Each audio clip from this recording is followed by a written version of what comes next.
കുമളിയിൽ എവിടാ വീട്? അണക്കര. അണക്കരയോ? തൃശ്ശൂരിൽ നിന്നൊരു വണ്ടി വരാനുണ്ട്. അത് സ്റ്റാൻഡിൽ കയറിയിട്ടേ പോകത്തുള്ളൂ. കഴിക്കാൻ എന്തെങ്കിലും ഉണ്ട് കേട്ടോ?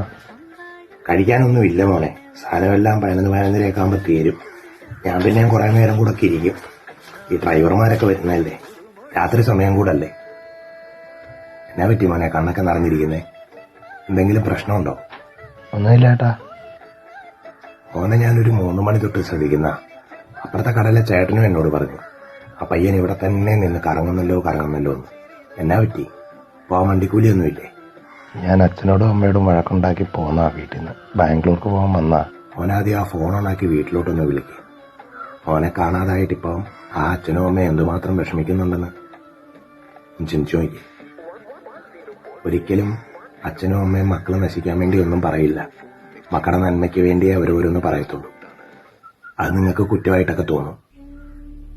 6 മാസം മുമ്പുണ്ടായ ഒരു ബൈക്ക് ആക്സിഡന്റിൽ എന്റെ മോൻ മരിച്ചതാ. ഇനി അവൻ ഒരിക്കലും തിരിച്ചു വരികയാണെന്ന് എനിക്കറിയാം. പക്ഷേ അവനെ ഓർക്കാത്തൊരു നിമിഷം പോലും ഇല്ല എന്റെ ജീവിതത്തിൽ. മോനാദ്യം ഫോൺ ഓണാക്കി വീട്ടിലോട്ട് വിളിക്ക്. മോൻ ഇവിടെ ഇരുന്നോ? മോനെ ഞാൻ ബസ്സേ കയറ്റിവിടാം. പുറത്തൊന്നും ഇറങ്ങി നിൽക്കണ്ട. മോഷണമുള്ള സ്ഥലവാ, പോലീസുകാർ വരും. ഇനി ബസ് കിട്ടിയില്ലേ, ഏതെങ്കിലും ലോറി